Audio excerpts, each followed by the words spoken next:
गुरुर्ब्रह्मा गुरुर्विष्णुः गुरुर्देवो महेश्वरः गुरुः साक्षात् परं ब्रह्म तस्मै श्रीगुरवे नमः। या देवी सर्वभूतेषु बुद्धिरूपेण संस्थिता नमस्तस्यै नमस्तस्यै नमस्तस्यै नमो नमः। सर्वमङ्गलमाङ्गल्ये शिवे सर्वार्थसाधिके शरण्ये त्र्यम्बके देवी नारायणि नमोऽस्तुते। ಓಂ ಹತ್ತಾಗಿತ್ತು ಅಲ್ವಾ? 11. ಶ್ರುತ್ಯೈ ನಮೋಸ್ತು ಶುಭಕರ್ಮ ಫಲಪ್ರಸೂತ್ಯೈ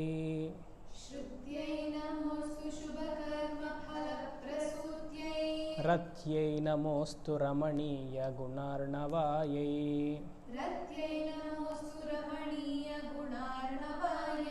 ಶಕ್ತ್ಯೈ ನಮೋಸ್ತು ಶತಪತ್ರನಿಕೇತನಾಯೈ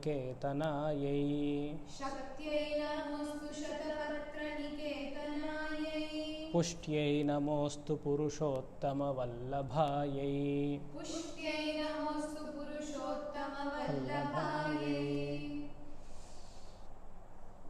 ಪರಾಂಬಿಕಾ ಅನ್ನುವ ಟೈಟಲ್ ಅಂದರೆ ಎಲ್ಲ ಸ್ತುತಿ. ಇವಾಗ ದ್ರವಿಣಾಂಬುಧಾರಾಂ ಆದಮೇಲೆ ಸ್ತುತಿ ಮಾಡಾಯಿತು, ಕೇಳಿದ್ದು ಕೊಟ್ಟಾಯಿತು. ಈಗ ಸೆಂಡ್ ಆಫ್ ಮಾಡಬೇಕು, ಯಾಕಂದರೆ ಸುಮ್ಮನೆ ಇಟ್ಕೊಳ್ಳೋಕ್ಕಾಗಲ್ಲ ಅಮ್ಮನವ್ರನ್ನ ಜಾಸ್ತಿ ಹೊತ್ತು. ಸೊ ಈ ಸೆಂಡ್ ಆಫ್ ಸ್ತುತಿ, ಎಂಟರಿಂಗ್ ಸ್ತುತಿ ಆಯಿತು, ಕೇಳಿದ್ದು ಕೊಟ್ಟಾಯಿತು. ಇವಾಗ ಸೆಂಡ್ ಆಫ್ ಸ್ತುತಿ ಸ್ವಲ್ಪ ಜಾಸ್ತಿ ಇದೆ. 10ನೇ ಶ್ಲೋಕದಿಂದ ನೆನ್ನೆ ನೋಡಿದ್ವಿ. 10ನೇ ಶ್ಲೋಕದಿಂದ 22ನೇ ಶ್ಲೋಕದವರೆಗೂ ಸ್ತುತಿನೇ. 22ನೇ ಶ್ಲೋಕ ಫಲಶ್ರುತಿ, ಯಾಕಂದ್ರೆ ಮುಗಿಬೇಕಲ್ವ, ಫಲಶ್ರುತಿ ಏನೆಲ್ಲ ಆಗತ್ತೆ ಇದೆಲ್ಲ ಓದಿದ್ರೆ ಅಂತ ಒಂದು 4 ಲೈನಲ್ಲಿ ಹೇಳಿದ್ದಾರೆ. ಇದೆಲ್ಲ ಸ್ತುತಿ ಸರಳವಾಗಿದೆ, ಬೇಗ ನೋಡಿಬಿಡೋಣ. ನಮೋಸ್ತು, ನಮಃ ತೇ ಅಸ್ತು, ನಿನಗೆ ನಮಸ್ಕಾರ. ಯಾರು ನೀನು? ಶ್ರುತ್ಯೈ ನಮೋಸ್ತು, ಶುಭಕರ್ಮ ಫಲಪ್ರಸೂತ್ಯೈ. ಶ್ರುತಿ ಅಂದರೆ ವೇದಮಾತೆ, ಶ್ರುತಿ ಇಸ್ಕೊಲ್ಟು ವೇದ, ವೇದಮಾತೆ ಆಗಿರುವ ನಿನಗೆ ನಮಸ್ಕಾರ. ವೇದದಲ್ಲಿ ಏನು ಹೇಳಿದೆ? ಶುಭಕರ್ಮ ಪ್ರಸೂತ್ಯೈ. ವೇದವನ್ನು ಅನುಸರಿಸಿದರೆ ವೇದದಲ್ಲಿ ಹೇಳಿರೋದೆಲ್ಲ ಶುಭಕರ್ಮಗಳು. ಶುಭಕರ್ಮ ಮಾಡೋದ್ರಿಂದ ಶುಭ ಫಲ. ಶುಭ ಕರ್ಮ ಫಲ ಪ್ರಸೂತ್ಯೆ. ಪ್ರಸೂತ್ಯೆ ಅಂದರೆ ಕೊಡುವವಳು ಅಂತ. The one who can give good fruits for the actions performed. What a kind of actions? Good actions. Actions prescribed by the Veda. ಶ್ರುತ್ಯೈ ನಮೋಸ್ತು ಶುಭಕರ್ಮ ಫಲ ಪ್ರಸೂತ್ಯೈ. ಇನ್ನೊಂದು ಅರ್ಥದಲ್ಲಿ ನೋಡಬೇಕಂದ್ರೆ ಇದು ಬ್ರಹ್ಮಚಾರಿ ಆಶ್ರಮವನ್ನು ಹೇಳುತ್ತೆ. ಬ್ರಹ್ಮಚಾರಿ ಆಶ್ರಮದಲ್ಲಿ ವೇದವನ್ನು ಫಸ್ಟ್ ಕಲಿಬೇಕು. ಕಲಿತಾದಮೇಲೆ ಅದನ್ನು ಅಭ್ಯಾಸ ಮಾಡಬೇಕು. ಅಭ್ಯಾಸ ಅಂದರೆ ಆ ಮಂತ್ರವನ್ನು ಯಾಗದಲ್ಲಿ ಉಪಯೋಗಿಸಬೇಕು. ಆ ಯಾಗದಲ್ಲಿ ಉಪಯೋಗಿಸೋದಕ್ಕೆ ಒಂದು ಲೈಫ್ ಸ್ಟೈಲ್, ಒಂದು ಸೆಟಪ್, ಅದು ಗೃಹಸ್ಥಾಶ್ರಮ. ಅದು ನೆಕ್ಸ್ಟ್ ಲೈನ್ ಹೇಳುತ್ತೆ. ರತ್ಯೈ ನಮೋಸ್ತು ರಮಣೀಯ ಗುಣಾರ್ಣವಾಯೈ. ರತ್ಯೈ ಅಂದರೆ ನಾರ್ಮಲ್ ಮೀನಿಂಗ್ ಅರ್ಥ ಏನು ಅಂದರೆ, ರತಿ ಅಂದರೆ ಪ್ರೀತಿಯನ್ನು ಕೊಡುವವಳು ಅಂತ. ಆದರೆ ಇಲ್ಲಿ ಬ್ರಹ್ಮಚಾರಿ ಆಶ್ರಮ ಅಂತ ನಾವು ತಗೊಂಡಾಗ ಫಾಲೋಡ್ ಬೈ ಗೃಹಸ್ಥಾಶ್ರಮ ಅಂತ ಅರ್ಥ ಮಾಡ್ಕೊಳ್ಬೇಕು. ರತ್ಯೈ ಇಸ್ಕೊಲ್ಟು ವೇದದಲ್ಲಿ ಹೇಳಿರುವಂತಹ ಮಂತ್ರಗಳನ್ನ ಯಾಗ ರೂಪದಲ್ಲಿ ಅಂದರೆ ಕರ್ಮವಾಗಿ ಉಪಯೋಗಿಸೋದಕ್ಕೆ. ರತ್ಯೈ ನಮಃ ರಮಣೀಯ ಗುಣಾರ್ಣವಾಯಿ. ಎಲ್ಲ ಸಕಲ ವಿಧವಾದ ಸದ್ಗುಣಗಳು, ಸತ್ಕರ್ಮದಿಂದ ಉದ್ಭವವಾಗುವ ಸದ್ಗುಣಗಳು ಗೃಹಸ್ಥಾಶ್ರಮದಲ್ಲಿ ಲಭ್ಯ. Good qualities we can develop by practising ವೈದಿಕ ಕರ್ಮ ಇನ್ ಗೃಹಸ್ಥಾಶ್ರಮ ಅಂತ ಅರ್ಥ. ರತ್ಯೈ ನಮೋಸ್ತು ರಮಣೀಯ ಗುಣಾರ್ಣವಾಯೈ. ಶಕ್ತ್ಯೈ ನಮೋಸ್ತು ಶತಪತ್ರನಿಕೇತನಾಯೈ. ಗೃಹಸ್ಥಾಶ್ರಮ ಆಯಿತು. ಆಮೇಲೆ ವಾನಪ್ರಸ್ಥ. ಶತಪತ್ರ ನಿಕೇತನ. ಶತ ಅಂದರೆ ಸಹಸ್ರಾರ ಅಂತ. ಪತ್ರ ನಿಕೇತನಾಯೇ. ಸಹಸ್ರಾರ ದಳದಲ್ಲಿ ನೀನು ವಾಸ ಮಾಡುತ್ತಿದೆಯಾ ಅಂದರೆ ಧ್ಯಾನ. ಗೃಹಸ್ಥಾಶ್ರಮದಲ್ಲಿ ಏನು ಮಾಡಬೇಕು? ವೇದ ಮಂತ್ರಗಳನ್ನ ಅಭ್ಯಾಸ ಮಾಡಿದ್ದಾಯಿತು, ಅದನ್ನು ಪ್ರಾಕ್ಟೀಸ್ ಮಾಡಿದ್ದಾಯಿತು. ಇವಾಗ ಧ್ಯಾನವನ್ನು ಮಾಡಬೇಕು. ಶಕ್ತಿಯೈ ನಮೋಸ್ತು. ಶಕ್ತಿ ಅಂದರೆ ಪಾರ್ವತಿ. ನೀನು ಪಾರ್ವತಿಯಾಗಿ ನನ್ನ ಸಹಸ್ರಾರ ದಳದಲ್ಲಿ ನೆಲೆಸಿದ್ದೀಯಾ. ಶತಪತ್ರ ನಿಕೇತನ ಅಂದರೆ 1000 ಪೆಟಲ್. ಶತ ಅಂದರೆ ಇಲ್ಲಿ ಸಹಸ್ರ ಅಂತಲೂ ಅರ್ಥ, ನಾಟ್ ನ್ಯೂಮರಿಕ್ 100, ಎಲ್ಲ ಅನಂತ ಶಬ್ದ. ಶತಪತ್ರ ನಿಕೇತನಾಯಿ. ಧ್ಯಾನವನ್ನು ಮಾಡಬೇಕು. ಧ್ಯಾನದಲ್ಲಿ ಗೋಚರ ಆಗ್ತೀಯಾ ಅಂತ. ಪುಷ್ಠ್ಯೈ ನಮೋಸ್ತು ಪುರುಷೋತ್ತಮ ವಲ್ಲಭಾಯಿ. ಪುರುಷೋತ್ತಮ ಪ್ರಾಪ್ತಿ ನಿನಗಾಗಬೇಕು ಅಂದರೆ ಮೋಕ್ಷ ಸಿಗಬೇಕು. ಸೊ ಮೋಕ್ಷ ಅಂದರೆ ಸನ್ಯಾಸ ಆಶ್ರಮವನ್ನು ಹೇಳಿದ್ದಾರೆ. ಏನೋ ದೈಹಿಕವಾಗಿ ಅಂದರೆ ಎಕ್ಸ್ಟರ್ನಲ್ ತೊಳೆದಿದ್ರೆ ಅಟ್ ಮೈಂಡ್ ಲೆವೆಲ್ ಸನ್ಯಾಸ ಇರಬೇಕು. ಪುಷ್ಠ್ಯೈ ಅಂದರೆ ನರಿಷ್ಮೆಂಟ್ ಅಲ್ವಾ, ಪುಷ್ಟಿ ಕೊಡುವಂಥದ್ದು. ಅಂದರೆ ಮೋಕ್ಷವೇ ಒಬ್ಬ ಜೀವಿಗೆ ಪುಷ್ಟಿ ಕೊಡುತ್ತೆ. ಪುಷ್ಠ್ಯೈ ನಮೋಸ್ತು ಪುರುಷೋತ್ತಮ ವಲ್ಲಭಾಯಿ. ಪುರುಷೋತ್ತಮ ಯೋಗ, ಮೋಕ್ಷ ಯೋಗ, ಅದನ್ನು ನೀನು ಕರುಣಿಸಬಲ್ಲೆ. ಪುಷ್ಟಿ ಅಂದರೆ ಪ್ಲೆಂಟಿ ಅಂತ ಅಲ್ವಾ, ಪ್ಲೆಂಟಿ. ಅದಕ್ಕೆ ನಾವೇನು ಅರ್ಥ ಮಾಡ್ಕೊಳ್ಳೋಣ, ಪೂರ್ಣತ್ವ, ಕಂಟೆಂಟ್ಮೆಂಟ್. ಮೋಕ್ಷ ಅನ್ನೋದು ಕಂಟೆಂಟ್ಮೆಂಟ್, ಹಾಗೆ ಅಂತ ತಿಳ್ಕೊಳ್ಬೇಕು. ಸರಿನಾ? ಮತ್ತೆ ಮತ್ತೆ ನಿನಗೆ ನಮಸ್ಕಾರ. Prostrations and to you again and again. ಯಾಕಂದರೆ ನಮಸ್ತೆ ಅನ್ನೋದು ನಮಹಾತೆ ಅಸ್ತು ಪ್ರತಿಯೊಂದು ವಾಕ್ಯದಲ್ಲಿಯೂ ಹಾಕಿದ್ದಾರೆ. ಸರಿ, ಮುಂದೆ ಹೋಗುವ. ನಮೋಸ್ತು ನಾಳೀಕ ನಿಭಾನನಾಯೈ.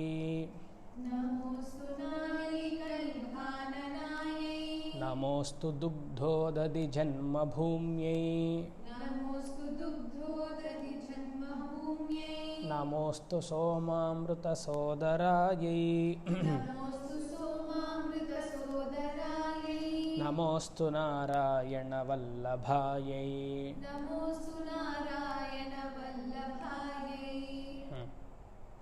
ನಮಃ ತೇ ಅಸ್ತು ನಾರಾಯಣ ವಲ್ಲಭಾಯೈ ತೇ ನಮಃ.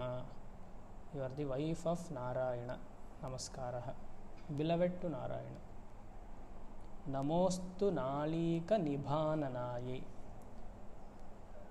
ನಿಭಾನನ ಅಂದರೆ ಸೂರ್ಯ. ನಾಳೀಕ ಅಂದರೆ ಇದು ಲೋಟಸ್, ತಾವರೆ ಹೂವು. ನಮೋಸ್ತು ನಾಳೀಕ ನಿಭಾನನಾಯೇ. ನಿನ್ನ ಮುಖ, ನಿನ್ನ ವದನ ಕಮಲದ ಹೂವಾಗಿ ಅರಳಿದೆ. ಆ ಮುಖವನ್ನು ಯಾರು? ವಿಷ್ಣು. ಸರಿ, ನಿನ್ನ ಮುಖವನ್ನು ಯಾರು ಅರಳಿಸಿರೋದು? ವಿಷ್ಣು. ನಿಭಾನನ ಅಂದರೆ ಸೂರ್ಯ. ಸೂರ್ಯನಾಗಿರುವ ವಿಷ್ಣು ನಿನ್ನ ಮುಖವನ್ನು ಅರಳಿಸಿದ್ದಾನೆ. ಅಂದರೆ ಇಲ್ಲಿ ತಾವರೆ ಹೂವು, ಕಮಲದ ಹೂವು ಭಕ್ತಿಗೆ ಸಂಕೇತ. ಸೂರ್ಯ ಜ್ಞಾನಕ್ಕೆ ಸಂಕೇತ. ಅಂದರೆ ವಿಷ್ಣು ಜ್ಞಾನ, ಲೋಟಸ್ ಭಕ್ತಿ, ಲಕ್ಷ್ಮಿ. ಅಂದರೆ ಜ್ಞಾನ ಮತ್ತು ಭಕ್ತಿ ನಮ್ಮಲ್ಲಿ ಒಟ್ಟಿಗೆ ಹೋಗಬೇಕು. Should go together. ನಮೋಸ್ತು ದುಗ್ಧೋದಧಿ ಜನ್ಮಭೂಮ್ಯೈ. ದುಗ್ಧೋದಧಿ ಅಂದರೆ ಸಮುದ್ರದಿಂದ, ಸಮುದ್ರ ಮಂಥನ ಮಾಡಿದಾಗ ಹುಟ್ಟಿದ್ಲಲ್ಲ, ಆ ಹುಟ್ಟುವ ಸಮಯದಲ್ಲಿ ನನಗೆ ನಮಸ್ಕಾರ. ನಮೋಸ್ತು ದುಗ್ಧೋದಧಿ ಜನ್ಮಭೂಮ್ಯೈ. The one who is coming from the Samudra Manthana, ಸಾಗರ ಮಂಥನ. ನಮೋಸ್ತು ಸೋಮಾಮೃತ ಸೋದರಾಯೈ. ಸೋಮ ಅಮೃತ. ಚಂದ್ರಮಂಡಲ ಸಹಸ್ರಾರ ಪದ್ಮದಲ್ಲಿ ಅಲ್ಲಿ ಸೋಮ ಎನ್ನುವಾದ ಜ್ಯೂಸ್, ಅಮೃತ ರಸ, ಅಮೃತ ಸ್ವರೂಪ ರಸದಲ್ಲಿ ನೀನಿದೆಯಾ ಅಂಥವಳಿಗೆ ನಮಸ್ಕಾರ. ನಮ ಸೋಮಾಮೃತ ಸೋದರಾಯೈ. ನಮೋಸ್ತು ನಾರಾಯಣ ವಲ್ಲಭಾಯೈ. ನಾರಾಯಣ ಪತ್ನಿಗೆ ನೀನಾಗಿದೆಯಾ, ನಿನಗೆ ಒಂದು ನಮಸ್ಕಾರ. ಮುಂದೆ ನಮೋಸ್ತು ಹೇಮಾಂಬುಜ ಪೀಠಿಕಾಯೈ. ನಮೋಸ್ತು ಭೂಮಂಡಲ ನಾಯಿಕಾಯೈ. ನಮೋಸ್ತು ದೇವಾದಿದಯಾಪರಾಯೈ.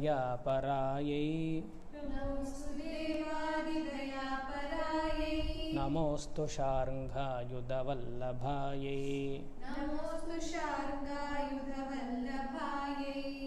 ನಮಃ ತೇ ಅಸ್ತು. ಈ ನಮಃ ಅನ್ನೋದು ಅವ್ಯಯ, ಸೊ ಇಂಡಿಕ್ಲೈನಬಲ್. ಅಹಂ ನ ಅಂದರೆ ನಮಃ. ಅಹಂ ನ ನಮಃ. ಸೊ ನಾನಿಲ್ಲ. ನಾನಿಲ್ಲ ಅಂದರೆ ನಾನು ನೀನು ಒಂದೇ ಅಂತ. ಅಲ್ಲಿ ಅದ್ವೈತ ಇದೆ. ನಮಃ ಅಲ್ಲಿ ನಾವು ಅಂದ್ಕೊಳ್ತೀವಿ ನಮಃ ನಮಸ್ಕಾರ, ತಲೆಬಾಗಿ ನಮಸ್ಕಾರ ಮಾಡಬೇಕು ಅಂತ. ಅಹಂ, ನಾನು ಈ ಇಂಡಿವಿಜುವಾಲಿಟಿ ಅನ್ನೋ ಜೀವ ಇಲ್ಲ. ಸೊ ಪೂರ್ಣ ಆಗಿರುವ ಬ್ರಹ್ಮವೇ ಇದೆ. ಲಕ್ಷ್ಮಿಯೇ ನಾನು, ನನ್ನಲ್ಲಿರುವ ಲಕ್ಷ್ಮೀ ಸ್ವರೂಪವೇ ನೀನು, ಅದೆರಡು ಒಂದೇ ಅಂತ. ನಮೋಸ್ತು ಹೇಮಾಂಬುಜ ಪೀಠಿಕಾಯಿ. ಪೀಠ ಆಸನ, ಹೇಮಾಂಬುಜ ಗೋಲ್ಡನ್ ಲೋಟಸ್, ಸುವರ್ಣದ ತಾವರೆ ಹೂವು. ಅಂದರೆ ಬ್ರಹ್ಮಾಂಡವನ್ನು ಹೇಳುತ್ತೆ. ಸೃಷ್ಟಿ ಹೇಗಾಯಿತು ಅಂತ ಹಿರಣ್ಯಗರ್ಭ ಸೂಕ್ತ ಹೇಳಬೇಕಂದ್ರೆ ಫಸ್ಟು ಗೋಲ್ಡನ್ ಎಗ್ ಇತ್ತು ಅಂತಲೇ ಶುರು ಮಾಡುತ್ತೆ. ಸೊ ಜಗತ್ ಪ್ರಸೂತಿ ಅಂತ ಬರುತ್ತಲ್ವ, the whole universe is golden egg. So she is sitting on this universe. So ಹೇಮಾಂಬುಜ ಪೀಠಿಕಾಯಿ ಅಂದರೆ ಈ ಭೂಮಂಡಲವನ್ನೇ ಅವಳ ಆಸನ ಆಗಿ ಮಾಡ್ಕೊಂಡಿದ್ದಾಳೆ, ಅವಳಿಗೆ ನಮಸ್ಕಾರ. ನೆಕ್ಸ್ಟ್ ಭೂಮಂಡಲ ನಾಯಿಕಾಯಿ. ಆಸನ ಅಂತ ಆಗಿರೋರಿಗೆ she is the leader in this ಭೂಲೋಕ. ಭೂಮಂಡಲ ನಾಯಿಕಾಯಿ. ದೇವಾದಿ ದಯಾಪರಾಯಿ. ಎಲ್ಲ ದೇವತೆಗಳಿಗೆ ಕರುಣೆಯನ್ನು ತೋರಿಸಿ ಅವರವರ ಕಾರ್ಯವನ್ನು, ದೇವತಾ ಕಾರ್ಯವನ್ನು ಅವರ ದೇವತೆಗಳಿಗೆ ಮಾಡಬಲ್ಲವ ಶಕ್ತಿಯನ್ನು ಕೊಡುವವಳು. By through her grace or mercy. ದೇವಾದಿ ದಯಾಪರಾಯಿ ಎಲ್ಲ ಸ್ನಾಪ್ಕ ಬರಬೇಕಲ್ಲ. ಫಸ್ಟ್ ಶ್ಲೋಕನೇ, ಫಸ್ಟ ಸೆಕೆಂಡ? ಚಿತಗ್ನಿಕುಂಡ ಸಂಭೂತ. ಅದೇ ಸ್ಟಾರ್ಟಿಂಗ್ ಟ್ರಬಲ್ ಹೇಳಿದ್ರೆ ಕಂಪ್ಲೀಟ್ ಆಗುತ್ತೆ. ದೇವಾದಿ ದಯಾಪರಾಯಿ ನಮೋಸ್ತು ಶಾರ್ಂಗಾಯುಧ ವಲ್ಲಭಾಯಿ. ವಲ್ಲಭ ಅಂದರೆ ಪತ್ನಿ, ವಿಷ್ಣುವಿನ ಪತ್ನಿ. ಶಾರ್ಂಗ ಅಂದರೆ ಧನುಸ್ಸು, ಬೋ. ವನಮಾಲಿ ಗದೆ ಶಾರ್ಂಘಿ ಶಂಕಿ ಚಕ್ರಿ ಚಲಂದಕಿ. ಧನುಸ್ಸನ್ನು ಹಿಡ್ಕೊಂಡಿರುವ ವಿಷ್ಣು, ಅವರ ಪತ್ನಿ, ನಿನಗೆ ನಮಸ್ಕಾರ. ಮುಂದೆ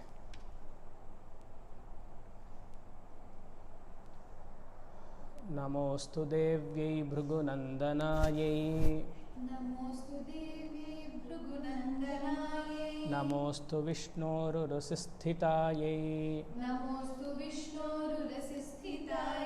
ನಮೋಸ್ತು ಲಕ್ಷ್ಮೀ ಕಮಲಾಲಯಾಯೈ. ನಮೋಸ್ತು ಲಕ್ಷ್ಮೀ ಕಮಲಾಲಯಾಯೈ. ಲಾಲಾ ಅಂತ ಹೆಸರು ಕೇಳಿಸ್. ನಮೋಸ್ತು ಲಕ್ಷ್ಮೀ ಕಮಲಾಲಯಾಯೈ. ನಮೋಸ್ತು ಲಕ್ಷ್ಮೀ ಕಮಲಾಲಯಾಯೈ. ನಮೋಸ್ತು ದಾಮೋದರ ವಲ್ಲಭಾಯೈ. ನಮೋಸ್ತು ದಾಮೋದರ ವಲ್ಲಭಾಯೈ. ಮೂರನೇ ಲೈನು, ನಮೋಸ್ತು ಲಕ್ಷ್ಮೀ ಕಮಲಾಲಯಾಯೈ. ಪ್ರತಿಯೊಬ್ಬರು ಇಲ್ಲಿ ಲಕ್ಷ್ಮಿ ಅಂದರೆ ಲಕ್ಷ್ಯತೆ ಇತಿ ಲಕ್ಷ್ಮಿ. ನಮ್ಮ ಜೀವನದಲ್ಲಿ ಗುರಿ ತೋರಿಸುವವಳಿಗೆ ಲಕ್ಷ್ಮಿ ಅಂತ ಹೆಸರು. ಡೆಸ್ಟಿನೇಷನ್, ಲಕ್ಷ್ಯತೆ ಇತಿ ಲಕ್ಷ್ಮಿ. ಲಕ್ಷ್ಯತೆ ಅಂದರೆ goal. That goal is also in the form of Lakshmi. ಏನು ಗೋಲು? ಭೃಗುನಂದನಾಯೈ ನಮೋಸ್ತು. ಇದು ನಾನು ಹಿಂಗೆ ಅರ್ಥ ಮಾಡ್ತಾ ಇರೋದು, ಅದು ಹಾಗಿಲ್ಲ ಆಯಿತಾ. ಭೃಗುನಂದನಾಯೈ ನಮೋಸ್ತು. ಭೃಗು ಮಹರ್ಷಿ ಆಗಬೇಕು ಅನ್ನುವ ಮನಸ್ಥಿತಿ ನಮ್ಮಲ್ಲಿರಬೇಕು. ಅದೇ ನಮಗೆ ಲಕ್ಷ್ಯತೆ. ಭೃಗು ಮಹರ್ಷಿಗಳು ಮಾಡಿದ್ದೇನು? ತಪಸ್ಸು. ಜೀವನದಲ್ಲಿ ತಪಸ್ಸನ್ನು ಮಾಡಬೇಕು. ತಪಸ್ಸಃ ಬ್ರಹ್ಮ ವಿಜಿಜ್ಞಾಸಸ್ವಾಹ. ತೈತ್ತಿರೀಯ ಉಪನಿಷತ್ ಹೇಳೋ ಪ್ರಕಾರ ಬ್ರಹ್ಮವನ್ನು ತಿಳಿಬೇಕು ಅಂದರೆ ತಪಸ್ಸು ಮಾಡಬೇಕು. ಭೃಗು ಮಹರ್ಷಿ ಮಾಡಿದ್ದೇ ತಪಸ್ಸು. ಅದಕ್ಕೆ ಲಕ್ಷ್ಮಿ ಅವರಿಗೆ ಪ್ರತ್ಯಕ್ಷ. ಸೊ ಜೀವನದಲ್ಲಿ ಲಕ್ಷ್ಯತೆ ತಪಸ್ಸು ಅಂದರೆ ಮೋಕ್ಷದ ಕಡೆ ಮನಸ್ಸು ಹೋಗಬೇಕು, ಅದೇ ಲಕ್ಷ್ಯತೆ. ಮತ್ತು ಭೃಗು ಮಹರ್ಷಿ ಥರ ಇರಬೇಕು. ಅದಕ್ಕೆ ನಮೋಸ್ತು ದಿವ್ಯೈ ಭೃಗುನಂದನಾಯಿ. ನಮೋಸ್ತು ವಿಷ್ಣೋರುರಸಿಸ್ಥಿತಾಯಿ. ಹೇಗೆ ಧ್ಯಾನ ಮಾಡಬೇಕು? ತಪಸ್ಸು ಹೇಗೆ ಮಾಡೋದು? ವಿಷ್ಣುವಿನ ಹೃದಯದಲ್ಲಿ ನೀನು ವಾಸ ಮಾಡ್ತಿದ್ದೀಯ, ಆ ಥರ ಧ್ಯಾನ ಮಾಡಬೇಕು. ಅಂದರೆ ನಮ್ಮ ಹೃದಯದಲ್ಲಿ ವಿಷ್ಣುವನ್ನು ಸ್ಥಾಪನೆ ಮಾಡಬೇಕು, ವಿಷ್ಣು ಹೃದಯದಲ್ಲಿ ಅಮ್ಮನವ್ರನ್ನ ಸ್ಥಾಪನೆ ಮಾಡಬೇಕು. ಸೊ ಇಬ್ಬರು ನಮ್ಮ ಹೃದಯದಲ್ಲೇ ಇದ್ದಾರೆ, ಆ ಥರ ಧ್ಯಾನ ಮಾಡಬೇಕು. ಅಂಥವಳಿಗೆ ನಮಸ್ಕಾರ. ಮತ್ತು ನಮೋಸ್ತು ದಾಮೋದರ ವಲ್ಲಭಾಯಿ. ದಾಮೋದರ ಆ ಕೃಷ್ಣನೇ, ವಿಷ್ಣುವೇ ಕೃಷ್ಣನಾಗಿ ಆಗಿರುವ ನಿನಗೆ ನಮಸ್ಕಾರ. ಅಂದರೆ ನೀನು ವಿಷ್ಣುವಿನ ಧರ್ಮಪತ್ನಿ. ದಾಮೋದರ, ಉದರ ಅಂದರೆ ಹೊಟ್ಟೆ, ದಾಮ ಅಂದರೆ ಇದು ಹಗ್ಗ. ಕೃಷ್ಣ ಮಾಡಿರುವ ಮಿಸ್ಚೀವ್ಸ್ಗೆಲ್ಲ ಯಶೋಧೆ ದಾರ ಕಟ್ತಿಲ್ಲಲ್ಲ, ಇಷ್ಟೇ ಅದಕ್ಕೆ ದಾಮ ಅಂದರೆ ತುಂಬ ಚಿಕ್ಕದು, ಇಷ್ಟೇ. ಅವನು ತಡೆಯೋಕ್ಕಾಗ್ತಿರಲಿಲ್ಲ ಕೃಷ್ಣನ ಅಂತ ಕಟ್ಟೋದಕ್ಕೆ ದಾಮೋದರ. ನಮೋಸ್ತು ದಾಮೋದರ ವಲ್ಲಭಾಯಿ. ನಮೋಸ್ತು ಕಾಂತ್ಯೈ ಕಮಲೇಕ್ಷಣಾಯೈ ನಮೋऽस्तु कान्त्यै कमलेक्षणायै ನಮೋಸ್ತು ಭೂತ್ಯೈ ಭುವನಃ ಪ್ರಸೂತ್ಯೈ नमोऽस्तु भूत्यै भुवनप्रसूत्यै ನಮೋಸ್ತು ದೇವಾಧಿಭಿರರ್ಚಿತಾಯೈ नमोऽस्तु देवादिभिरर्चितायै ನಮೋಸ್ತು ನಂದಾತ್ಮಜವಲ್ಲಭಾಯೈ नमोऽस्तु नन्दात्मजवल्लभायै ಕಾಂತಿ ಭೂತಿ ದೇವಾರ್ಚಿತ ನಂದನಾತ್ಮಜ ಇಷ್ಟಕ್ಕೂ ನಮಸ್ಕಾರ. ನಂದನಾತ್ಮಜ ಅಂದರೆ ರುಕ್ಮಿಣೀ ದೇವಿ ಅಂತ ಅರ್ಥ. ರುಕ್ಮಿಣಿ ದೇವಿ ಯಾವಾಗಲೂ ಭಕ್ತಿಗೆ ಹೇಳಿ ಮಾಡಿಸಿದ್ದ ಸ್ವರೂಪ, ಎಂಬಾಡಿಮೆಂಟ್ ಆಫ್ ಭಕ್ತಿ ರುಕ್ಮಿಣಿ. ಸೊ ನಂದಾತ್ಮಜ ವಲ್ಲಭಾಯೈ. ಮತ್ತು ಕೃಷ್ಣನಿಗೆ, Krishna or Vishnu in the form of Krishna. ದೇವಾದಿ ವಿರರ್ಚಿತಾಯೇ, ಎಲ್ಲ ದೇವತೆಗಳು ನಿನ್ನ ಅರ್ಚನೆ ಮಾಡೋದ್ರಿಂದ ಅವ್ರಿಗೇನಾಗುತ್ತೆ, ಸಿದ್ಧಿ ಸಿಗುತ್ತೆ. ಸೊ ಭಕ್ತಿಯ ಮೂಲಕ, ರುಕ್ಮಿಣಿಯ ಮೂಲಕ ಭಕ್ತಿಯದಿಂದ ಅರ್ಚನೆ ಮಾಡಿದ್ರೆ ನಮಗೆ ಸಿದ್ಧಿ ಸಿಗುತ್ತೆ. ಸಿದ್ಧಿಯಿಂದ ಭೂತ್ಯೈ ಭುವನ ಪ್ರಸೂತ್ಯೈ, ಆ ಸಿದ್ಧಿಯಿಂದ ಸಕಲ ಐಶ್ವರ್ಯವೂ ನಮಗೆ ಸಿಗುತ್ತೆ. ಭೂತಿ ಮೀನ್ಸ್ ಐಶ್ವರ್ಯ, ಭುವನ ಪ್ರಸೂತಿ ಜಗತ್ತನ್ನು ಸೃಷ್ಟಿ ಮಾಡುವ ನೀನು ಎಲ್ಲ ಐಶ್ವರ್ಯಕ್ಕೂ ಒಡತಿ. ಆ ಭೂತಿಯಿಂದ ಕಾಂತಿ, ಕಾಂತಿ ಅಂದರೆ ಸೌಂದರ್ಯ, ಚಾರ್ಮಿಂಗ್, ಬ್ಯೂಟಿಫುಲ್. ಕಾಂತಃ ಅಂದರೆ ಹಸ್ಬೆಂಡ್ ಅಂತ ಅರ್ಥ. ಕಾಂತಿ ಅಂದರೆ ಒನ್ ಹೂ ಕ್ಯಾನ್ ಅಟ್ರ್ಯಾಕ್ಟ್. ಮ್ಯಾಗ್ನೆಟ್ಗೂ ಕಾಂತ ಅಂತ ಹೆಸರು, magnet. So one who can attract everybody towards Har is called Kantyai Kamalekshanai. How do she is attracting? With her eyes. Kamala Ikshana Shakti. Through her beautiful eyes, she is attracting everybody and giving whatever we ask for. ಇಷ್ಟೆಲ್ಲದಕ್ಕೂ ನಮಃ ತೇ ಅಸ್ತು, ನಿನಗೆ ನಮಸ್ಕಾರ, ಮತ್ತೆ ಮತ್ತೆ ನಮಸ್ಕಾರ ಅಂತ ಅರ್ಥ. ಮುಂದೆ ಭೂತಿ ಐಶ್ವರ್ಯ,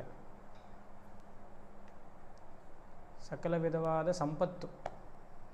ಭುವನ ಪ್ರಸೂತಿ, ಭುವನ ಪ್ರಸೂತಿ ಕ್ರಿಯೇಟರ್ ಆಫ್ ದಿ ಯೂನಿವರ್ಸ್, ಜಗತ್ತನ್ನು ಸೃಷ್ಟಿ ಮಾಡುವವಳು. ಸಂಪತ್ಕರಾಣಿ ಸಕಲೇಂದ್ರಿಯ ನಂದನಾನಿ, ಸಂಪತ್ಕರಾಣಿ ಸಕಲೇಂದ್ರಿಯ ನಂದನಾನಿ, ಸಾಮ್ರಾಜ್ಯದಾನ ನಿರತಾನಿ ಸರೋರುಹಾಕ್ಷಿ, ಸಾಮ್ರಾಜ್ಯದಾನ ವಿಭವಾನಿ ಸರೋರುಹಾಕ್ಷಿ. ವಿಭವಾನಿ ಇದೆಯಾ? ಓಕೆ, ಇಲ್ಲಿ ನಿತರಾನಿ ಅಂತಿದೆ, ನಿರತಾನಿ ಇದೆ. ಓಕೆ, ಎರಡು ಅಂತ. ತ್ವದ್ವಂದನಾನಿ ದುರಿತಾಹರಣೋದ್ಯತಾನಿ, ತ್ವದ್ವಂದನಾನಿ ದುರಿತಾಹರಣೋದ್ಯತಾನಿ, ಮಾಮೇವ ಮಾತರ ನಿಶಂ ಕಲಯಂತು ಮಾನ್ಯೇ, ಮಾಮೇವ ಮಾತರ ನಿಶಂ ಕಲಯಂತು ಮಾನ್ಯೇ. ಮಾನ್ಯೇ. ಸರೋರುಹಾಕ್ಷಿ, ಸರಸ್, ಸರೋಜ, ಮತ್ತು ಲೋಟಸ್, ಕಮಲ. ಎಷ್ಟು ಹೆಸರು ಬೇಕು, ಇಂಗ್ಲೀಷಲ್ಲಾದರೂ ಒಂದು ಲೋಟಸ್ ಅಷ್ಟೇ. ಸರೋರುಹಾಕ್ಷಿ, ನೀಲೋತ್ಪಲ, ಆಮೇಲೆ ಇಲ್ಲೆಲ್ಲ ಬಂತಲ್ಲ, ಕಮಲಾಲಯಾಯಿ, ಅಂಬುಜ, ಸರೋರುಹಾಕ್ಷಿ. lotus kind of, lotus petal kind of eyes. Saroruhakshi. Manye, you are most worshipped. Last word, fourth line, Manye. Why? Because Twadvandvanani, by doing prostrations to you, ninage namaskara madidre, you are most worshipped. So I have to do namaskara to you. Twadvandvanani, second line, third line, first one.